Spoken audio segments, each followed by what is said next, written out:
Wenn man die heutigen sogenannten ADAS-Systeme, die Assistenzsysteme, die Sie heute auch in Ihren Fahrzeugen teilweise schon genießen können, zugrunde legt, dann sprechen wir von einem Level, meistens in der Größenordnung 1, 2, wo ich eine Assistenz bekomme, die mir schon das Thema Abstandscontrol, Lane Control heute schon sehr komfortabel bietet und mich allerdings in eine gewisse trügerische Sicherheit bringt.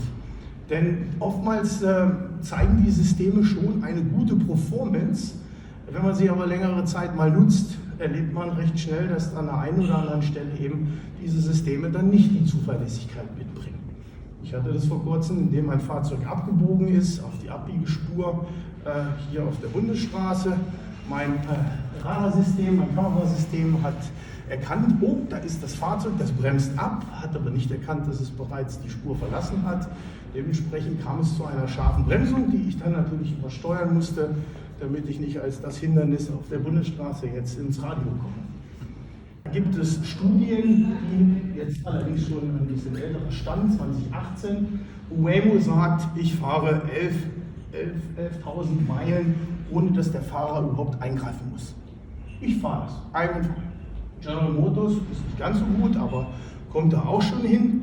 Wenn man jetzt mal wieder die Statistik bemüht und dort mal die Annahme pflegt, dass wir eine Durchschnittsgeschwindigkeit von 37 Meilen, also in Deutschland wäre das so zwischen 50 und 60 vielleicht in der Größenordnung, was auch ungefähr hinkommt. Mit einer Fahrt hier am See sind wir, glaube ich, doch sogar etwas langsamer. Haben wir dennoch nur eine Zuverlässigkeit von 10 hoch minus 2, 10 hoch minus 3. Wenn wir den Stand der Sicherheitsanforderungen jetzt aus der Luftfahrt, die auch natürlich für den Autonomous Driving Ansatz gelten muss, wenn wir den hernehmen, gemäß ISO 26262, dann brauche ich doch Sicherheiten von 10 hoch minus 9, 10 hoch minus 10 Ausfallzeiten.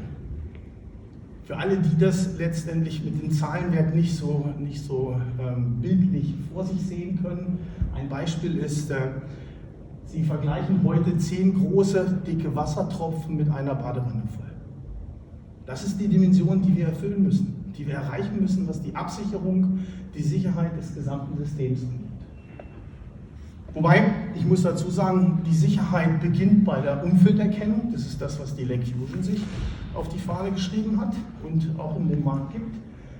Die geht aber weiter über die Trajektorienberechnung, die geht weiter bis hin zur Aktuatorik, also Software und Hardware in eins müssen diese Anforderungen erfüllen. Diese Anforderungen sind auch wieder nach der statistischen Betrachtung her, insbesondere in der ISO 26262, das ist die funktionale Sicherheit abgebildet. Sie ist aber auch, und das ist allerdings noch nicht ganz offiziell, aber die SOTIF, die Safety of Intended Function, mit der Abkürzung 21448, die Performance letztendlich auch absichert, in Kombination ein Muss, um letztendlich auch diese Ausfallraten und diese let's say, Sicherheit, die ich am Ende aller Tage, so wie sie heute in der Luftfahrt ist, auch im Automotive-Bereich, im Autonomous Driving haben möchte, erfüllen muss. Jetzt kann ich Ihnen aber ganz klar sagen, diese Anforderungen einfach mal so, auch von der Physik her, von der Stand der Technik her, mit einem Sensor, mit einem Rechner, mit einer einfachen Software zu erfüllen, das funktioniert nicht. Die Sicherheit kriegen Sie nicht hin. Das heißt, Sie haben heute mehrere Möglichkeiten, wo Sie ansetzen müssen, damit Sie am Ende aller Tage auch in der Lage sind, physikalisch, wie aber auch von der Machbarkeit her gesehen, Systeme in so eine Ausfallsicherheit zu bringen, müssen Sie erstmal bei der Systemarchitektur anfangen. Die Systemarchitektur an sich beschreibt schon mal den Weg.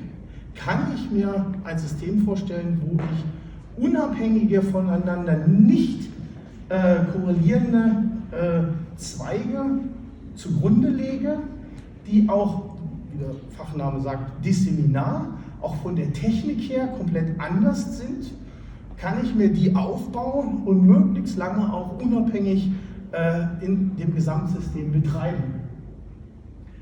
Und darüber hinaus gibt es dann diese sogenannten Sicherheitslevels, man nennt sie ASE. ASE, da gibt es die Abstufung von A bis D in der Norm. D ist so die höchste Sicherheit, die ich erfüllen möchte am Ende aller Tage. Diese Sicherheitslevels kann ich innerhalb der Architektur auch unterschiedlich bewerten und über ein Dekompensationsverfahren auch unterschiedlich aufeinander aufbauen. Und da ist der große Trick in einem Gesamtsystem, wie schaffe ich es letztendlich, die höchsten Sicherheitslevel, diesen ASLD, also diese 10 hoch -9 Ausfallrate, sicherzustellen, obwohl ich eigentlich vorne beim Sensor anfange, dieses gar nicht erreichen kann von Anfang an. Ein wichtiger Aspekt ist, ich muss mir als erstes mal Gedanken machen über einen multimodalen Ansatz. Multimodaler Ansatz hier heißt, ich habe nicht nur eine Sensorik, sondern ich nutze verschiedene Sensortechnologien. Nehmen wir mal als Beispiel die Kamera. Hier ein schönes Bild links, das sehen Sie, ein Holzlaster, der tatsächlich hier durch Friedrichshafen fährt. Das ist tatsächlich eine Strecke hier in Friedrichshafen. Der hat eine Overhanging Load. Das ist Holz aus dem Wald und er fährt um die Kurve, wir fahren als Fahrzeug hinterher. Die Kamera hat um diese Zeit hinweg einige doch große Herausforderungen. Zum einen habe ich ein sehr schlechtes Kontrastbild da drin und zum anderen habe ich letztendlich verschmelzende Konturen, insbesondere in dieser Laster um die Ecke fährt, werde ich dann vom Kamerabild her ein großes Problem bekommen, letztendlich diese Overhanging Load noch zu detektieren. Die zweite Technologie, heute auch bereits im Auto sehr etabliert, ist das Radarsystem. Radarsysteme an sich sind von ihrer Art und Weise eigentlich sehr gut zu handeln, was höhere Zulassungslevels angeht. Also ein Phase B kann ich mit einem Radar sehr gut machen, aber ein Radar hat halt physikalische Einschränkungen. Ich habe hier zum Beispiel das Problem, dass ich, wenn ich diese Overhanging Load anschaue, dass ich dort ein Material vorfinde, was einen sehr schlechten Radar-Cross-Section hat, also ein sehr schlechtes Reflexionsverhalten von einem Radarsystem. Was dazu führt, dass diese Overhanging Load letztendlich von dem Radarsystem gar nicht detektiert wird. Das heißt, ich muss mal wissen an der Stelle, was kann die Technologie Radar von ihrem physikalischen Aspekt her überhaupt detektieren und was kann sie nicht. Gut, die meisten Radarsysteme fungieren auf einen Doppler-Effekt, das heißt, sie messen Distanzen, jedes Fahrzeug, was vor ihnen herfährt, in der Geschwindigkeit sich verändert, näher auf einen zukommt, weiter von einem wegfährt, das kann ich sehr gut mit Radar messen. Wenn ich aber seitwärts auf mich zubewegende Objekte habe, die in ihrer Distanz zu mir sich gar nicht groß verändern, hat Radar wieder ein großes Problem, das zu detektieren. Kommen wir zu der letzten Technologie, die letztendlich auch für die Lake Fusion eine der Kernkompetenzen bildet. Das sind die Laserscanner, die laserbasierende Sensorik, die am Ende aller Tage einen aktiven Lichtimpuls aussendet und die zurückgewonnene Energie des reflektierten Lichts auswertet und damit eine aktive Abtastung macht. Ein großer Vorteil liegt schon auf der Hand. Ja, ob nun die Sonne scheint, ob es ein Tag ist oder Nacht ist erstmal für ein aktiv abtastendes System völlig irrelevant. Ich nehme das auf. Aber ich habe natürlich auch so ein paar Artefakte. Das heißt, Wetterbedingungen spielen da auch schon eine große Rolle. Die Reflexion von, sage ich mal, Adverse Weather Conditions wie Regen, aber auch Schnee. Böse Zungen sagen ja, so ein LIDAR-System ist der beste Schneeflockenzähler, den es gibt auf dem Markt. Das heißt, auch da haben Sie gewisse Dinge zu lösen. Nimmt man diese Elemente mal zusammen und unter der Betrachtung, was ich vorher gesagt habe, dass es eine sogenannte Architektur geben muss, wo ich möglichst lange diese Ketten unabhängig laufen lassen muss und dann am Ende aller Tage eine Lösung zu haben, wo ich diese Stärken und Schwächen der einzelnen Technologien ausgleichen und nutzen kann. Dann bin ich in der Lage, auch, und das ist das Schöne, das gibt nämlich die Norm tatsächlich hierher. Im Automotive ist man dann noch ein bisschen besser dran als in der Luftfahrt, eine Dekompensation, also eine Verquickung dieser zwei Zweige, die Sie da sehen, zu einem nächsthöheren Sicherheitslevel. Das kann ich hier im Automotive doch tatsächlich einfacher und schöner machen als in der Luftfahrt. In der Luftfahrt darf ich es genau nur einmal machen, dann ist Ende. Also ich darf zum Beispiel, wenn ich hier Sicherheitslevel A oder B, nehme dann mal B an, den oberen Zweig, B in den unteren Zweig, kann ich hier nach geschickter Verquickung mit Verwendung von gewissen Parametern tatsächlich schon einen weiteren Level höher kommen als der nächsthöhere. Also ich kann von D auf B, brauche ich nicht gleich auf C, sondern kann schon auf D springen. Das geht. Während in der Luftfahrt zum Beispiel nur diese eine Verbindung ist. Ich könnte aber auch auf C und könnte von C auf C wieder auf D. Also ich habe viel, viel mehr Möglichkeiten, um letztendlich über das Ganze wieder zurückzuführen auf die statistische Betrachtung der Sicherheit, habe ich die Möglichkeiten hier im Systemkonzept viel Einfluss zu nehmen, um zu sagen, wie kriege ich letztendlich diese hohe Sicherheit her, dass ich am Ende aller Tage meine Trajektorie zum Beispiel nicht verlasse oder eben aber auch keine Kollision mit irgendwelchen Objekten habe. Hier sehen Sie mal die Videos übereinander gelegt. Links oben läuft das LiDAR-System, rechts oben läuft die künstliche Intelligenz über die Kamera und unten ist sozusagen das Summenbild mit dem Ausschlussmechanismus. Das heißt, hier ist einfach das Thema 1:1, 50-50 bewertet, beide Sensoren sind gleichwertig und darüber hinaus kriege ich dann ein Ausschlussverfahren, wo ich sage, das, was der eine Sensor nicht sieht, aber der andere Sensor sieht, blende ich aus. Nur wenn beide Ja sagen, dann bin ich mir sicher, da ist auch wirklich dann die freie Straße, da ist auch wirklich dann das Objekt. Ich bin mal gespannt, was so eine KI sagen würde, wenn sie so einen Verkehrsteilnehmer im Straßenverkehr sehen würde. Das ist ein schöner Auszug aus einem, ich sag mal, sehr interessanten Safety-Vortrag, den ich vor geraumer Zeit mal gehört habe. Das ist zweifelsohne zu erkennen, eine Szene aus Köln. Sowas gibt es, glaube ich, auch da zu gewissen Zeiten des Öfteren. Aber so ein Verkehrsteilnehmer passt einfach nicht in das Schema eines trainierten AI-Systems rein. Das heißt, die AI an sich, künstliche Intelligenz an sich, hat eine große Herausforderung, indem sie einfach nicht die Sicherheit bieten kann, dass ich sie am Ende aller Tage auch validieren kann, dass ich nachweisen kann, was letztendlich die AI gelernt hat. Das ist mein erstes Thema und gemäß der Norm habe ich noch einen zweiten Ansatz. Ich muss nachweisen, dass mein Code eben halt valide ist, was bei der AI immer etwas schwierig ist. Ich habe da zwar den Code, aber das ist nicht meine Funktionalität. Die Funktionalität ist das, was ich gelernt habe. Und diese Herausforderung hat KI heute. Deswegen ist die Lake Fusion der festen Überzeugung, will ich über ein Level hinaus, der Basel B, also sprich dann auch zum autonomen Fahren hinführt, muss ich immer etwas Deterministisches, was Eindeutiges, was Regelbasiertes als Überwachung mit an Bord nehmen.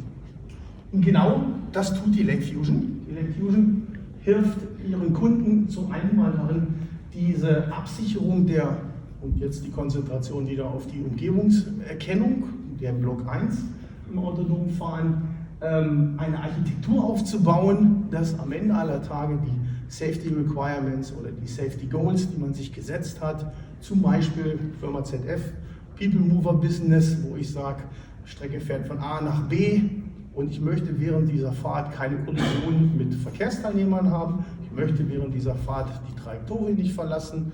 Ich möchte während dieser Fahrt eben dann auch, wenn ich unstimmige Situationen habe, eben dann die Sicherheit eingehen, dass das Fahrzeug stehen bleibt. Das werden wir haben. Das wird ein Stück weit das Ergebnis sein, was wir in der nächsten Zeit erleben werden.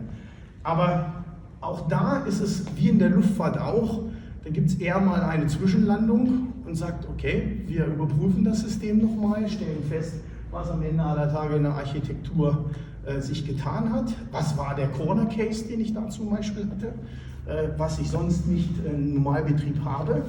Und dann kann ich den Betrieb wieder aufnehmen. Das werden wir erleben. Aber dieser Lernprozess, der da entsteht, wird an dem Thema Sicherheit keinen Abbruch haben. Wir werden in den Systemen immer wieder darauf drängen, dass es nicht zum Unfall kommen darf, in der Luftfahrt halt letztendlich auch. Klar, wir können natürlich argumentieren, es gibt auch in der Luftfahrt Unfälle, aber die Unfälle, wenn man sich das mal anschaut, das sind dann wirklich Ereignisse, die man mehr oder weniger nicht ausblenden könnte. Nehmen wir den einen Absturz da über den Atlantik mit der Airbus-Maschine, da war ich involviert drin. Wenn Sie dann tatsächlich einen Bereich erfinden, wo die Pressure Tubes, die Druckmesser, einen falschen Höhenwert messen, weil es dort tatsächlich minus 70 Grad und mehr war und noch kälter war und Sie vorher nie so einen Wert in der Atmosphäre messen konnten, dann passieren so Dinge mal.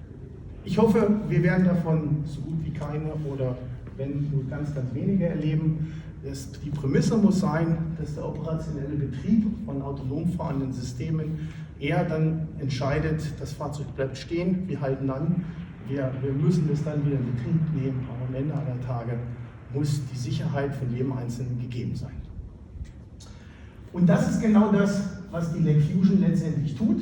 Wir sind diejenigen, die ein sogenanntes Safety Envelope dem Kunden anbieten, in den Markt bringen. Und dieser Safety Envelope ist ein regelbasiertes Konstrukt, wo wir eindeutig immer in Form einer Überprüfung die Umgebung bestätigen, jawohl, da ist ein Hindernis, jawohl, das ist so und so weit weg und es ist bestätigt auch über die verschiedenen Kanäle der Sensoren und damit eben auch eine sehr, sehr hohe Zuverlässigkeit, dass diese Sensorik da auch die richtigen Ergebnisse liefert. Jetzt haben Sie aber natürlich auch noch Herausforderungen. Insbesondere im LiDAR-Bereich haben wir, das sehen Sie hier in dem Video so schön, wir haben halt das Thema, dass wir auch Wetterbedingungen haben, die uns da immer so diese schöne Labordefinition kaputt macht. Nämlich auf einmal haben wir Artefakte, wie Sie jetzt hier sehen, die roten Pixel sind die Reflexionen von dem Nebel.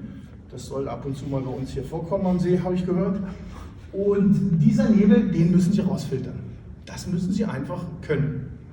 Gut, wir haben das 15 Jahre in der Luftfahrt soweit recht gut hingekriegt. Wir kriegen es heute auch hier am Boden auch wunderbar hin. Sie müssen es aber im Kopf haben. Und dann ist es sehr wichtig, dass Sie letztendlich als Umfelderkennungssystem einen Wert rausgeben, wo Sie dem Gesamtsystem mitteilen, wo kann ich eigentlich fahren? Ist vor mir wirklich Straße? Oder ist da ein großes Loch? Oder steht da ein Verkehrsteilnehmer? Oder endet die Straße da an der Stelle? Was darf ich fahren? Was kann ich fahren? Und das ist einer der Features, die die Lake Fusion bietet im Markt. Das ist der sogenannte Free Space. Das sehen Sie als Fläche praktisch hier. Wird die Straße erkannt und jetzt kommt es drauf an. Wenn ich sage erkennen, heißt das tatsächlich, ich erkenne, dass dieser Raum frei ist. Da kommt jetzt auch wieder die SOTIF zum Tragen. Ich muss zuerst einmal absichern, wie weit kann mein Sensor denn eigentlich schauen. Wenn ich sage, okay, da ist nichts oder der Sensor sagt mir, in 80 Metern sehe ich nichts, dann ist damit noch lange nicht die Aussage gegeben, da ist nichts. Weil wenn der Sensor nicht so weit schauen kann, dann hat er das ja gar nicht gesehen, was da drin ist.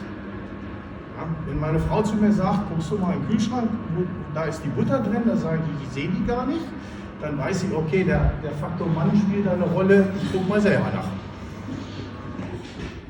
Vielleicht ist das Beispiel, aber es verdeutlicht das, was man wirklich sehen kann, wenn ich selber schaue und ich selber das überwache und weiß, ich kann so weit schauen, dann weiß ich auch, okay, ich habe diesen Raum als frei identifiziert. Das heißt, die Algorithmik dahinter prüft erstmal zuerst, wie weit kann die Sensorik gerade schauen. Das kann man sich vorstellen, das Wetter ist gerade schön hier in Markdorf. Wenn es jetzt mal regnen anfängt, dann wird die Sensorik, insbesondere die Lasersensorik, sofort ihre Reichweite reduzieren müssen. Das kann bis zu mehr als die Hälfte der Reichweite mit sich bringen. Also dieser Sensor, der hier gerade aktiv ist, der hat eine Reichweite von 60, 70 Meter. Soweit kann er die Straße sehen. Wenn es das Regnen anfängt, bis hin zum Starkregen, wird die Reichweite, die Erkennungsreichweite der Straße auf unter 20 Meter gedrückt. Also man merkt schon, dass das einen großen Einfluss hat. Was der autonomen Fahrfunktion nicht unbedingt was abtut, weil ich sage meiner Frau auch immer, wenn es regnet, fahr ein bisschen langsamer. Das müssen das autonome Fahren auch können. Ich lasse das mal laufen. Was man hier jetzt auch so schön sieht, ist, dass darüber hinaus noch weitere Informationen von der Sensorik aufgenommen wird. Zum einen ist es die Lane Detection, man macht praktisch die Fahrspurerkennung nochmal mit diesem Sensor. Das ist jetzt auch tatsächlich ein reiner LiDAR-Sensor und auch nicht irgendwie geglättet, das sind Einzelframes, das heißt, pro aufgenommenes Bild wird die Algorithmik darauf angewendet und eine Aufkumulierung ist hier noch nicht etabliert. Das machen wir bewusst nicht, weil dann wäre das Bild wunderbar verschönt und Sie würden die Qualität letztendlich gar nicht raussehen. Im Einzelbild sieht man sehr, sehr schön, wie gut der Algorithmus funktioniert und in welcher Art und Weise er letztendlich auch die Umgebung detektiert. Das Kamerabild dahinter ist im Wesentlichen ein Bild, damit wir uns da auch orientieren können, hat er denn wirklich die Straße gesehen? Ansonsten würden Sie links oben nur die Pixeldarstellung sehen. Da tun wir uns als Mensch schon schwer, da eine Validierung drauf zu bringen. Und da sind wir beim Stichwort. Solche Systeme zu haben, ist ja mal das eine. Aber ich muss sie jetzt validieren. Validieren heißt, ich muss sie auch prüfen, ob sie wirklich auch die Funktionalität in dem geforderten Maße erfüllt. Und zwar unter verschiedenen Bedingungen. Wir haben heute Morgen darüber diskutiert, ob wir so viele Kinder auftreiben können, die sich freiwillig vor ein Fahrzeug werfen, damit wir schauen, ob unser Fahrzeug dann auch wirklich, die Algorithmik das auch wirklich richtig erkennt. Das wird nicht der Fall sein, natürlich nicht. Wir werden also dahingehend Methodiken entwickeln und anwenden, und das ist einer der Kernkompetenzen auch der Lake Fusion, genau diese Nachweisführung umzusetzen, sodass man diese sogenannte Sicherheit, wie sie wir per Norm definiert ist, dann am Ende aller Tage erfüllt. Einfach mal zusammengefasst das Portfolio der Lake Fusion. Ich denke, im Detail brauche ich hier nicht näher eingehen. Es zeigt in erster Linie die Software Critical Application, die haben wir gerade eben so schön gesehen. Das sind die einzelnen Software-Elemente, die wir jetzt auch in den Markt bringen. Da wird es dann auch Serienelemente in den nächsten Jahren geben dafür. Es ist die Fusion, die Kombination aus den beiden Zweigen zusammen, wo ich sage, auf Objektebene greife ich mir das Erkannte von der Kamera, das Erkannte von dem LiDAR, das Erkannte von dem Radar und mache daraus einen Vergleichstest, der natürlich ein bisschen intelligenter ist als den ich vorhin gezeigt habe, wo ich dann hergehe und sage, okay, jetzt habe ich damit eine Absicherung und eine Wahrscheinlichkeit erreicht, die dann der funktionalen Sicherung ASIL-D, also dem höchsten Level, genügt. Damit wäre ich auch schon am Ende von meinem Vortrag. Ich glaube, ich bin einigermaßen in der Zeit geblieben. Gell? Dankeschön. Gell? Ja, 3 Minuten, dann sage ich noch ein bisschen was über unsere Herkunft. Wir haben vielleicht als Lake Fusion ein Stück weit ein Alleinstellungsmerkmal gegenüber unserer Konkurrenz, dass wir das Thema Sicherheit in der Luftfahrt schon mehr oder weniger in die Wiege gelegt bekommen haben. Es gab in der Luftfahrt kein Entwicklungsunternehmen oder kein Entwicklungsvorhaben, was am Ende aller Tage nicht die Zulassbarkeit im Kopf hatte. Das heißt, bevor man eine Entwicklung gestartet hat, hat man sich über die Zulassung Gedanken gemacht. Und Zulassung in der Luftfahrt, aber auch im Automotive. Heute haben wir große Prozessoren zu Hause, 12 Kernels. Wenn wir in der Luftfahrt einen nächsthöheren Sicherheitslevel erreichen wollen, dann werden aus diesen 12 Kernels in einem Prozessor immer schlanke 2. So, das heißt, sie mutieren ihre Prozessorleistungsfähigkeit, wenn sie die Sicherheit erhöhen, gleich mal zu einem, ich sag mal, Hinterwald-Performance-Rechner, den es vielleicht vor 10 Jahren gab. Das sind die Herausforderungen, die man da erfüllen muss. Und der große Trick an der Sache ist, das über die Architektur zu lösen. Der große Trick an der Sache ist, zu kennen, wie die Sensorik funktioniert, welche Stärken und Schwächen sie am Ende aller Tage hat. Und genau das ist das, was wir schon seit 10, 15 Jahren in diesem Team zusammen gemacht haben. Diese Produkte aus der Vergangenheit sind heute auch lebendrettende Produkte in der zivilen Luftfahrt, wie aber auch in der militärischen Luftfahrt. Und genau das transferieren wir jetzt in den Automotive-Bereich und wir sind auch stolz, mit der hiesigen Industrie hier zusammenzuarbeiten. Und ich persönlich bedanke mich auch hier, dass ich diesen Vortrag halten darf. Ich fühle mich tatsächlich ein Stück weit zum Ritz hingezogen. Wir sind damals nicht zusammengekommen, weil wir schon eine Räumlichkeit hatten. Ansonsten wären wir sehr gerne auch hierher gekommen.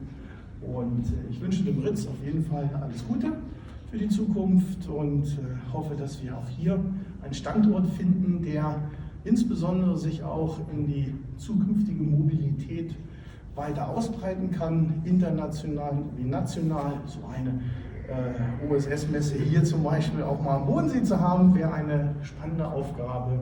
Ich bedanke mich für Ihr Interesse. Wenn Sie Fragen haben, stehe ich Ihnen gerne zur Verfügung.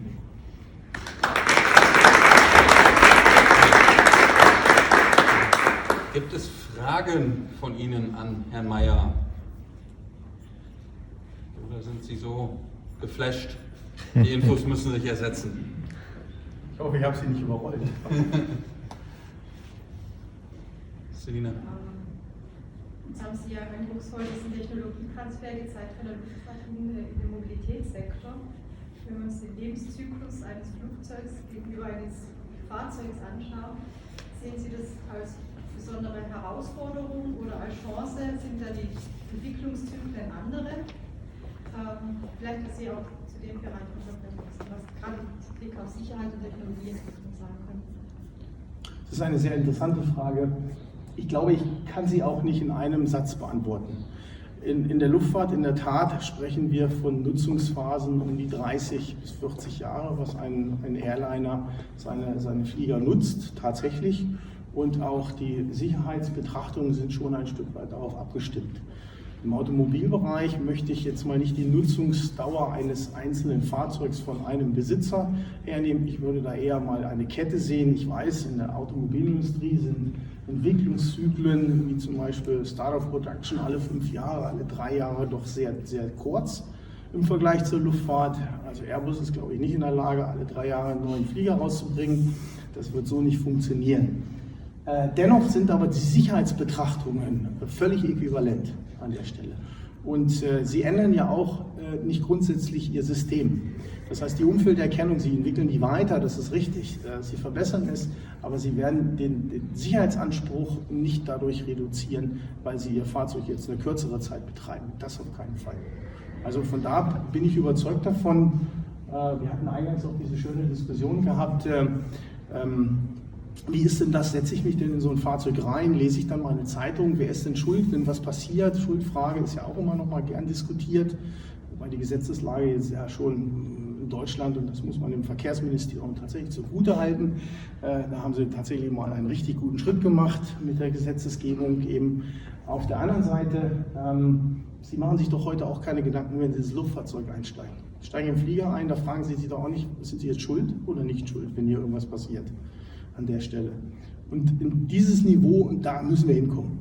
Und da werden wir hinkommen. Und ich bin auch überzeugt davon, das ist jetzt allerdings meine persönliche Meinung, dass wir das Thema autonomes Fahren im Mischbetrieb, wenn jetzt das Thema People Mover mehr und mehr jetzt auch präsent wird und von der Öffentlichkeit akzeptiert wird, dass wir mehr und mehr und schneller ein sicheres autonomes Fahren in unserem Straßenverkehr akzeptieren und auch genießen werden. Ich behaupte immer noch, ich habe schon mal 50 € gewettet innerhalb der Firma, dass das autonome Fahren schneller vorangeht als die sogenannte Mobilität, Elektromobilität sich in Deutschland Platz machen wird. Also ich bin ziemlich der Meinung, das wird ein revolutionäres Thema werden, wie wir uns damals das iPhone nur zum Telefonieren hergenommen haben. Heute habe ich noch vielleicht 10% Telefonfunktionalität, so werden wir das beim autonomen Fahren haben. Wir werden eine ganz andere Plattform kriegen, eine ganz andere Nutzbarkeit, Komfortabilität, die können wir uns heute vielleicht noch gar nicht erschließen, aber das wird das Thema für die Zukunft sein. Ich hoffe, das beantwortet so in der Richtung Ihre Frage. Gut, haben wir noch eine Frage? Trauen Sie sich ruhig. Wie viele Mitarbeiter haben Sie? Wir sind gestartet damals mit 7 Mitarbeitern, das war das Kernteam. Wir sind heute bei 17 Mitarbeitern und werden zum Ende des Jahres 20 sein. Ist auch dem geschuldet, vielleicht auch so eine kleine Aussage dazu, wenn man als Startup anfängt, dann hat man erstmal eine erste Phase zu nehmen, nämlich welches Produkt wollen Sie letztendlich in den Markt bringen, was brauchen Sie dafür. Sie sind sehr viel auf Performance aus. Wir, dadurch, dass wir sowieso schon aus einem Großkonzern kamen, haben gleich von Anfang an auch Prozesslandschaft, Struktur, Infrastruktur mitgezogen. Und in dem momentanen Prozess, die Transformation in Serie, das ist natürlich dann auch nochmal ein Schritt. Und da sind wir stolz drauf, dass wir doch tatsächlich auch hier in der, ich sage mal, Region, wo es nicht so einfach ist, Mitarbeiter zu finden, diesen Wachstum hinlegen konnten und sind auch guter Dinge, dass das in den nächsten Jahren so weitergeht.